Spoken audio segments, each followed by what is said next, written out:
Quarantine is so boring. If only there was a good anime I could watch. Wait, what's that? Oh yeah, it's Accelerator from the Index anime, I think. Yeah, I don't know. Index is kind of boring, generic, and, confusing, full of cheap cliches. Yeah, I mean, Railgun's obviously better. I don't want to watch that, do I? Wait, what the hell's this? What is this madness? Where did these books come from? Is it the manga? Wait, this is a novel. What is this, magic? Magic doesn't exist. This can't be possible. Someone help me. The greatness of the novels is too much. When magic and science collide, the story begins. Hello everyone, I am Aeon of Horus, and I have decided to take the tremendous task of reviewing the series that inspired me to make YouTube videos. The Certain Magical Index light novel, aka Toaru Majutsu no Indexu. This will be difficult to express how much I love it, as the best way to experience the series for yourself is reading it. And the series itself is catching up with One Piece in terms of the amount of volumes, so I'm going to have to make several parts of this review to get through the entire thing. But because this series means the whole world to me, it's worth putting in a lot of effort to make this review as good as it possibly can. To clarify, this review will be of the first half of Old Testament, aka the first series of the light novel. If you've only ever watched the anime, don't worry about the spoilers, as Old Testament has been fully adapted by JC Staff with the 3 seasons of Index, although I might mention details in the books that do not appear in the anime, such as stuff that was not adapted. Nevertheless, even if you have never watched the anime before, I'll try and keep spoilers to a minimum. Anyway, let's get started. Plot. While Index is a light novel, the first volume was released in 2004, so it was before the plague of unoriginal shitty isekai and incest light novels were prevalent in the industry. And the light novel itself has been hugely successful in Japan, as one of Dengeki Bunko's best sellers next to Sword Art Online, although you really don't want to compare it to that because I don't really like SAO. Anyway, if you're familiar with the anime, you should know that Index takes place in Academy City, which is located in Japan, but is essentially an independent state sealed off from the rest of the world. It is the home to the science side, where children arrive to develop superpowers by taking lots of drugs. Disclaimer to any children watching, taking drugs will not turn you into an accelerator. We have our main character, Toma, who is a level 0 Esper, meaning he should have no Esper power, but he has a mysterious power in his right arm. We also have Index, who is a nun from the magic side, who finds herself on Toma's balcony as she's running away from enemy magicians who want to hunt her down and take the Grimoire Library books in her head. So Toma finds himself in the middle of a sticky situation, having to protect Index from these magicians. While the plot sounds kind of basic, there is much more to it than meets the eye. The plot of Index essentially is the relations between the magic and science side as they try and avoid a war between each other, which crafts an interesting world and setting for our characters.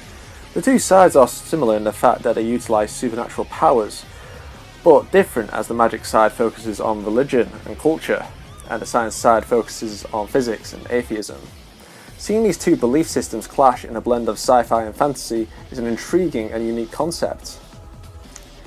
With the first 12 or so volumes, I like to refer to these books as the build-up volumes. This is because each story arc is almost its own contained story that could act as an independent story on its own. The first volume was an epitome of this, as it was intended to be a one-shot volume, so it wasn't intended to continue in multiple volumes. Of course, you still have Toma as the main character involved in each of these independent arcs, or some of the other recurring characters from the previous volumes, but the story or conflict is usually resolved within that one story arc.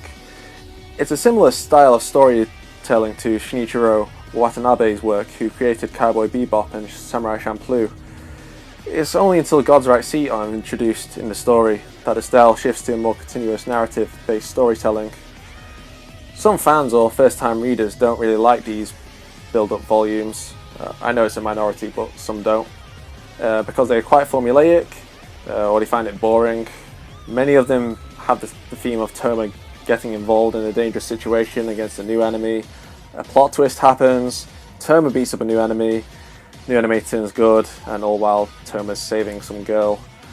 While these are common themes, I think this view discredits the series by oversimplifying it. What is engaging about the series' early volumes are the new concepts, characters, and twists that are introduced. The twists themselves don't seem too obvious, but at the same time, they engage the brain. Although it's not like there is a twist in every volume, some volumes don't have a twist at all, so it adds suspense by not making it too predictable when the twist will happen. As for Toma beating up the new villain every time, we will talk about that later, or in the next video.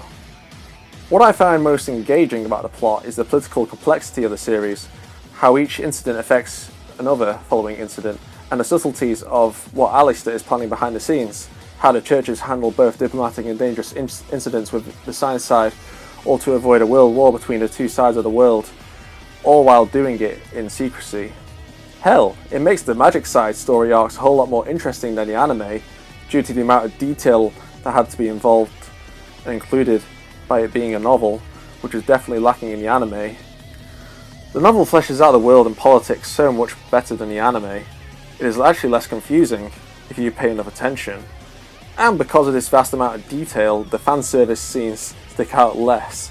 Yes, they are still there, since it's just simply the state of light novels, which actually has gotten much more worse over time. But it doesn't distract from the main plot, and not all women in the series are sexualized, such as Sherry Cromwell and Lidvia Lorenzetti. Additionally, I like the fact with Oriana Thompson she actually uses a sex appeal to distract her enemies, since in a way it's a more realistic application of fan service, and who doesn't like a bit of Oriana, am I right? Anyway, all these background scenes are so important for the actual meat of the story with Toma involved, as it adds consequences to everything that happens involving the two sides. Therefore, it raises the stakes beyond defeating the enemy and saving the girl. That's why I feel like Index almost has two plots in a way. You have the basic surface plot of Toma fighting the magician or Esper to save someone, and then you have a more complex plot of political maneuvers. It actually fits together coherently and in an engaging way, so you can appreciate both at the same time. I think this is very clever writing by the author Kamachi Kazuma.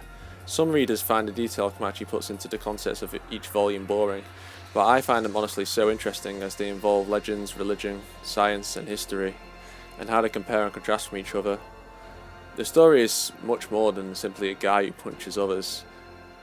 Also, I won't be giving any scores away in my review yet, as I'll do that when I get to the final part of my Old Testament review. Art. So, the early art of Index is controversial, as Haimura Kiyotaka gives characters more realistic body proportions rather than the more aesthetically pleasing anime style proportions that he does eventually change to around volume 11. While the designs for the characters are a bit iffy in some drawings, the art is still fantastic. I mean, look at this piece from the Diocese arc. That looks like something Michelangelo would be proud of hanging in the Sistine Chapel.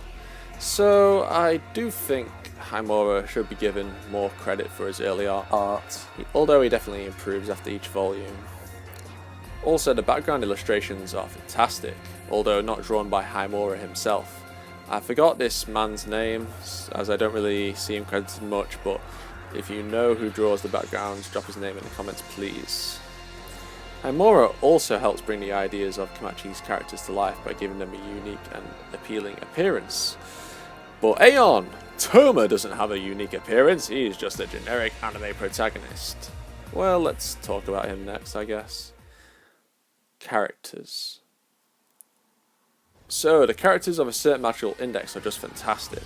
First, let's talk about the main character Kamijo Toma. I can't talk enough about him without spoiling the end of the first volume or arc, so if you haven't seen the first arc of Index, then skip to this point.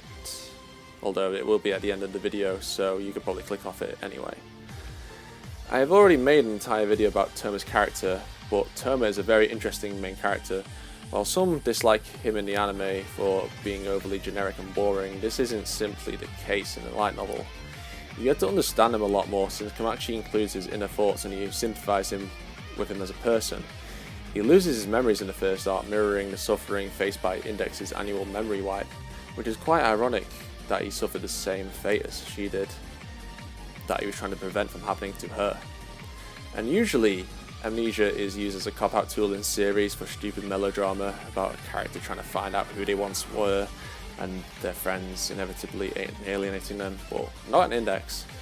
We don't know much about Toma's character when he loses his memories, so it makes him a mystery to both us and the character himself. Toma didn't know who he was in the past, so he has to follow the inner feeling inside of himself to do the right thing, and he obsessively develops a code of morals, saving people no matter what is in front of him. But these morals are put to the test when he encounters espers and magicians who want to do a good thing but ultimately choose the wrong path to do so. This makes the conflicts thought-provoking as you can sympathise with both sides. It makes the antagonists multi-dimensional characters and more likeable as Toma and them have an ideological conflict with each other. Very few people are truly evil. Everyone is human and thinks they are doing the right thing but tackle it in the wrong way. Kamachi once described the premise of Index as Toma facing off against magicians and espers with complex problems, and I think this is perfect. In the light novel we also learn a bit more about Toma's past, how he was seen as a bringer of misfortune to those around him. It certainly affects Toma as he uses his memory loss to become a new and better person by saving others rather than alienating them.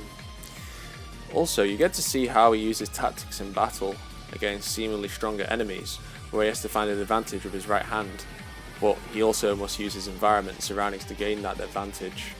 There is actually strategy in the fights, and Toma has no training arcs or bullshit power-ups like in other shonen series, which makes it really unique, and Kamachi has to think about how to make each fight different, despite Toma only having his Imagine Breaker as his weapon. And I think he succeeds in doing this. And Toma does not have any plot armor either. He gets his ass kicked by Kanzaki in the very first volume, and Motoi also in volume 4. So overall I think he's an underrated protagonist. Anyway, in the next video I'll talk about the rest of the main cast, the themes of the series, and how the series develops into the God's Right Sea arc. Stay tuned for part 2, subscribe, and turn on the notification bell if you don't want to miss my next video. And if you enjoyed, then please share it with your friends. See you all next time. Bye bye.